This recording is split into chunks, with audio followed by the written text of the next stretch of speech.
Hello, this is AstrologerCoach Sonja Francis, and today we're going to be talking about the upcoming new moon in Virgo, which will be exact on September 14th at 9:40 p.m. New York time, East Coast time in the US, and at 2:40 a.m. London time on September 15th. Now, the moon aligns with the sun in 22 degrees of Virgo, and this starts the new moon cycle. And that's a 28-day cycle. Now, feel free to use my timestamps in the description part of the video below to watch the video in smaller sequences or jump to a part in the video that you're interested in, if that resonates. And we will also talk about the best and most potent time to set new moon intentions towards the end of this video. So stay tuned for that. Now, the new moon has an abundance of planets in earth signs. The moon, the sun, and Mercury are all in Virgo. Pluto is in Capricorn. Jupiter and Uranus are in Taurus. And these are all earth signs. And the element of earth deals with the physical reality of things and usually requires a more practical approach. And this means that our focus will be on those things for the next 4 weeks on both the individual and the collective level. Now, we still have 7 planets out of 9 in retrograde motion when the new moon becomes exact. With this many planets moving backwards, we might feel that things are not moving forward. And we need to tap more internally into these energies and connect with them from the inside. So if we experience this sense of not being able to move forward, we might want to look at what's holding us back. So this could be things like old fears or limiting beliefs stemming from old unresolved traumas or childhood programming, and maybe even social conditioning. So just take a look at that for yourself if that's something that you're dealing with. And what helps during a retrograde phase with any planet is when we can see that our next steps are coming from this internal place of healing old wounds or breaking old patterns or realizing new perspectives, then we can start to move forward more smoothly once these planets have stopped being in their retrograde motions. Now, I will talk more about this in connection with the planetary aspects of this new moon chart, but first let's take a look at the Virgo energy of this new moon. Now, Virgo provides an opportunity to learn about being of service and what it might mean to strengthen our focus on improving our daily routines. So daily routines is anything that we do on a daily basis, like getting organized, for example, but also taking care of health matters, how we take care of our body, how we take care of our physical health, our nutrition, exercise, things like that.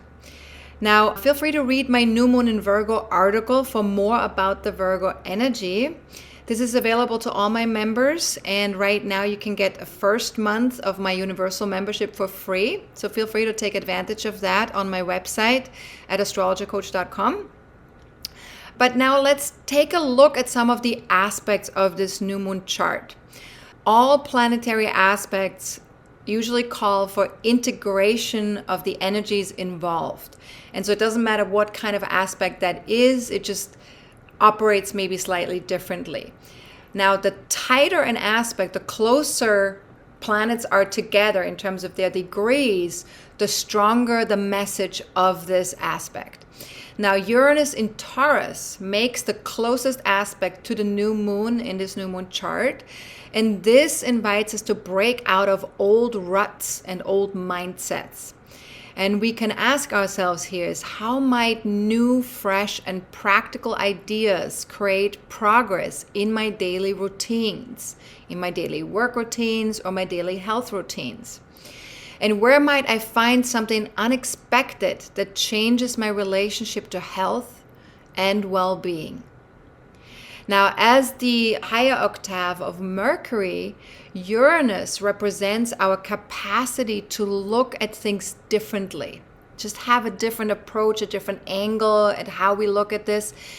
And we have a capacity to use our connection to a higher insight and ideas from the universe or from source directly, or our higher self directly, to revolutionize or reinvent ourselves in those areas where we have gotten ourselves stuck. So Uranus really helps us to get unstuck in a way. Now in Taurus, Uranus asks us to reinvent how we value ourselves, how we value others, and our relationship to money, to our own resources, and to financial security. So we're needing to shake things up a little bit in those areas of our lives. And we also need to acknowledge and see that how we have been treating ourselves, our bodies, others, the earth, that is no longer acceptable, and it's not going to work in the long run, not for our future. So ask yourself, what do I need to eliminate from my life that is draining, distracting, or destructive? How about the planet? What small or large shifts can I make daily to support our planet's future? And what about my body? What about my finances? Am I ready to shift my relationship to my body or to my finances? Now we can also better connect to anything that requires attention to detail over the next 4 weeks until October 14th. And we could also implement revolutionary health routines or other systems in our day-to-day lives that support our values and make life more enjoyable. So check and see, what might that be for you? How could you make use of this energy? As always with any of my videos, feel free to use the coaching questions either through journaling or in your meditations. You can also use them, just one question every day for the next 4 weeks after the new moon becomes exact, to just sit with that question and let yourself connect to that intuitively. With this many planets in retrograde motion, it's definitely important that we deal with this internally and that we allow things to come to us intuitively. So feel free to work with that or practice that if that resonates. And the new moon also makes an opposition to Neptune in Pisces and a trine to Pluto in Capricorn. Neptune and Pluto also both retrograde. And the opposition to Neptune invites us to find a balance between the head and the heart. It could also bring up feelings of being ungrounded, overwhelmed, or tired. Because Neptune really wants us to tune in, and especially when it's retrograde, it wants us to go within. So ask yourself, am I feeling overwhelmed? Do I get easily distracted? Do I zone out? And if the answer to any of those is yes, send to yourself in the here and now as best as you can. Allow yourself to be present. Listen to what's inside of you beyond the mind, what you're feeling, what you're sensing, and trust your intuitive self. And you can ask yourself here is, could I simply tune in for a moment and see if I need to take a break or at least slow down a little bit? Or could I do a little less than usual? And could I listen to my intuition and make space for what matters most to me? And could I be 5% more compassionate and kind to myself and others? Because of course Neptune has to do with our ability to connect to a compassionate place, to a feeling place that feels connected to unconditional love. Now, the trine to Pluto connects Virgo's analytical focus with Capricorn's disciplined strength. So, we're getting to really feel the support there. And Pluto in Capricorn invites us to empower ourselves and others for the long term, especially out there in the world. And we can only achieve that when we acknowledge our limitations, when we acknowledge any kind of shadow aspects inside of us, when we acknowledge fears in connection to our authority and standing in society. So in other words, it's in relationship to our sovereignty in the world. And the trine really helps us to clarify what fears, behaviors, or destructive patterns have been holding us back from fully stepping into this sovereignty. Now, a scientific neutral approach is really key here. It's not about right or wrong or good or bad. It's simply about what is so, what's helpful or hurtful, what works, what doesn't work. So if we have that approach, which is a very scientific neutral approach, then we will be able to really clarify what's really going on with us, what we really need to still let go of in terms of fears or things that are holding us back, to really own who we are out there in the world, to have that sovereignty. Now, ask yourself, what do I need to take responsibility for? Where do I need to set better boundaries? And what do I need to prioritize? And then how could my discernment and my practical decision-making abilities help me achieve an empowered relationship with my sovereignty in the world? And what if simplifying my life supported a deeper, more passionate and authentic connection to my long-term goals or to my standing in society? And what fears are holding me back? And you feel free to ask yourself these questions over and over several times. And you may not always get exactly the same answer, and that's okay. But keep digging, keep going there, keep allowing yourself to investigate, what is going on for you internally. Now, Pluto is still in its retrograde motion until October 10th, and it will start to slow down, which means stationing, and be more exalted from September 18th on. So feel free to join us for our next webinar, Pluto station in Capricorn and eclipse season, which is coming up. And so you have a much better insight on what's coming up over the next month and how that also relates to your own birth chart and to your own life. This will be live on Friday, September 29th at 5 p.m. New York time, 2 p.m. Pacific time.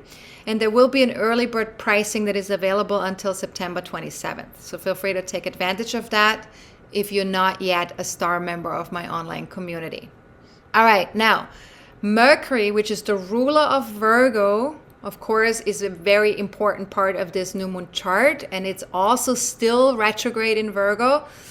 Although it is too far by orb to be a conjunction with the new moon, they are in the same sign.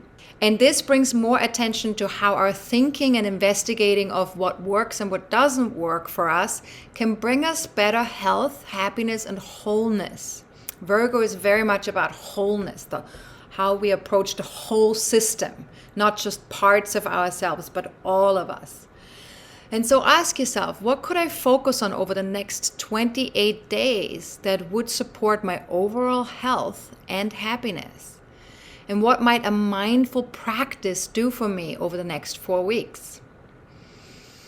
And of course, Virgo very much has to do with mindfulness, because we're allowing ourselves to be really present and mindful about what we're thinking, how we're connecting to things, how we integrate things, and how we improve things in our lives. And then how might being 5% more aware of my thoughts and how they influence my general well-being serve me in the long run? We have to remember that thoughts are very powerful. And so when we observe our own thinking and we observe whether that thought has anything to do with what comes up feeling-wise and whether that's good for our own well-being, just as much as when we're, reading the news, or we're watching something on TV, or we're reading something online, or we're watching a video online, every time you're taking in information, that has an impact on you, on your well-being. So we need to be more observant and more discerning what really serves our system, our emotional, our physical, our mental, and spiritual well-being. Now, Mercury is highly exalted at the time of the new moon because it's going to come to a halt the following day on September 15th, and it will end its 3-week retrograde phase at that point. And once it's gone direct after September 15th, you can ask yourself, what have I learned about my physical reality in the last 3 weeks? And if you made any lists over the past 3 weeks, which you might have done since Mercury was retrograde in Virgo, ask yourself which item or project on that list would benefit from further investigation, and what is ready to be resolved or checked off or crossed out, right? I love crossing out things on my lists. Now, Mercury will reach the degree of this new moon, which is 22 degrees of Virgo, on September 30th, 2023. So watch out for any messages that you will receive at that time. On September 30th, you can ask yourself, what needs improvement or fixing? What, if anything, would be better to ignore or set aside? And what health or work routine problems can be solved at this time? And what is helpful to my greater well-being and what isn't? What's coming up regarding being whole, or what's coming up in regards to being humble? So again, with these questions, choose the ones that resonate the most, work with them on a daily basis or whenever feels right to you to investigate some of this stuff on a more internal level. It's going to be very helpful to do that over the next 4 weeks. Now, an exalted Mercury in Virgo opposes Saturn in Pisces and trines an exalted Jupiter in Taurus. All 3 of these planets are also in their retrograde motion because there's so many planets retrograde right now. Now, the trine to the exalted Jupiter will be exact on September 25th, but we can already feel this aspect at the time of the new moon. Now, trines are not as pushy or motivating as other aspects can be, so they could remain untapped or unexpressed. We might just feel them a little bit in the background as this easeful feeling. But if possible, use this trine to gain a new perspective or philosophy around decluttering, healthcare, healing, and self-growth. And once we understand the inseparability of body and mind, healing and wholeness, we can improve our health, and our relationship with our body-mind is bound to shift. So ask yourself, when I start to feel a sense of separation within myself or with my body or with other people, could I then experiment with refraining from criticism towards myself or towards my body or other people just for one day? And this question is very important, and especially when there's so many planets in Virgo, because with the denser vibration of Virgo easily moves towards criticism. And so in order to get to the higher vibration of Virgo, we need to practice to be neutral, to not go into shaming, blaming, and criticizing. Now, some other questions you're going to ask yourself here is, what does wholeness mean to me? How can my mind support my body and vice versa? How could optimistic thoughts help me have a healthy relationship to myself? And how about around my self-worth or my body or my talents or my finances? How could optimistic thought help me there? So again, with all these questions, just experiment a little bit with them, see what comes up, maybe practice some of these things. Just observe. Virgo, the highest vibration of Virgo is really a great way to deal with it, is to observe. To be neutral and to observe, like a scientist. Now, Mercury's opposition to Saturn in Pisces, let's talk about that. This is asking us to examine our inner dialogue for familiar, rigid, or negative thought patterns that have been holding us back.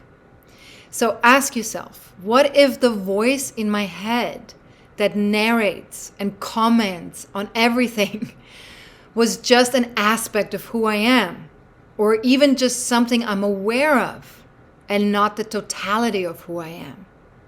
Very often we identify with the thoughts in our head. We think that they are the truth. We think that they are who we are.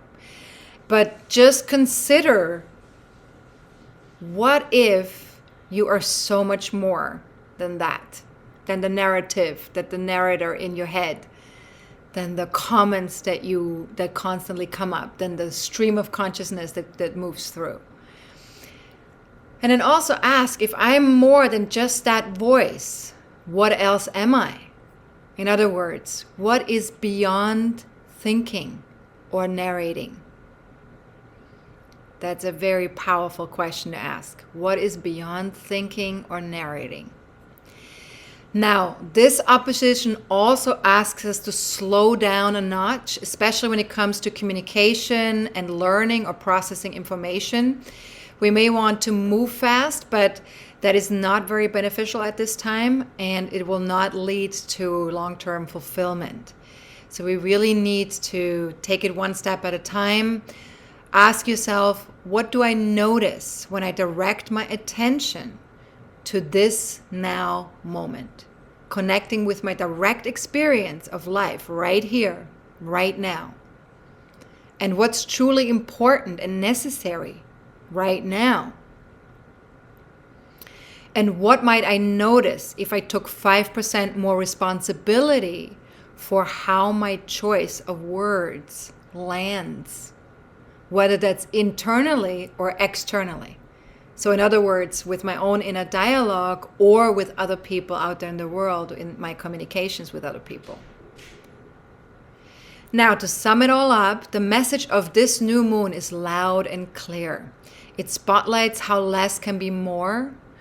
Clutter, busyness, stress, all those things are just agitative to the whole system, to your physical and mental, emotional system. And how less can be much more satisfying and meaningful for us over the long term. Now, if we could also learn how to let go of needing to criticize others or denigrate ourselves, we would have a chance to have much greater peace of mind, and also an experience of connection rather than separation, whether that's with ourselves or with other people. Because when we criticize or we put ourselves down, we tend to separate ourselves and from others. Now, for the next 28 days, apply what you learn, embody what you know, and integrate body, heart, mind, and soul. Be mindful. Dedicate yourself to what's essential with a compassionate heart. And remember that perfection is not a goal, it is a journey. So ask yourself, what if I favored progress over perfection? How could I release old programming? What if I discerned what's truly important to me and focused there for improvement? And how do I communicate my thoughts and findings to other people? Now, do you have your ascendant or any personal planets in 20 to 24 degrees of Virgo, Pisces, Gemini, or Sagittarius? If so, then this new moon will have a much greater impact on you than on other people. But even if you don't have points or planets in those degrees and signs, look to see where 22 degrees of Virgo lands in your own birth chart. And wherever that lands, that house or that area of your life will be most impacted by the new moon over the next 28 days. Now, feel free to watch my class, How to Read Your Birth Chart, which is available for free on my website, on the homepage. Just scroll down when you go to astrologercoach.com, just scroll down to a window that says free class. And you click on that window and that will get you to that 30-minute class. And then last but not least, let's talk about new moon intentions. The new moon is also the best time to set powerful intentions for this month's moon cycle. And the best time for the intention setting process is soon after the new moon becomes exact, and definitely not during a moon void of course phase. We always want to avoid when the moon is void of course, because things tend to not manifest if we start something at that time. So this month, the best and most potent time to set intentions would be between 9:40 p.m. on September 14th and 9:49 a.m. on September 15th.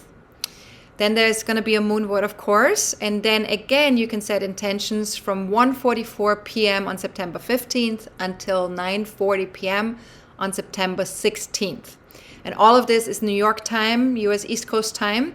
Now, if you live in a different time zone than that, feel free to join my Facebook fan page or follow me on X, which is the app formerly known as Twitter. And I will be posting reminders on September 14th in the evening, on September 15th and 16th throughout the day to let you know when it is time to set your intentions. Now, have a fantastic new moon. If you are a member of my online community, I will see you again in about 2 weeks for the next full moon video, and to see also how far we've come since setting our new moon intentions. And again, if you want to become a member, the first month of the universal membership is free right now, so feel free to take advantage of that if you want to check out what is available to you in the memberships. And if you're not yet a member, or you just don't want to be a member of my online community currently, I will see you again in 4 weeks for the next new moon video. And in the meantime, tune in, take good care of your physical, emotional, mental, and spiritual well-being. All right, goodbye.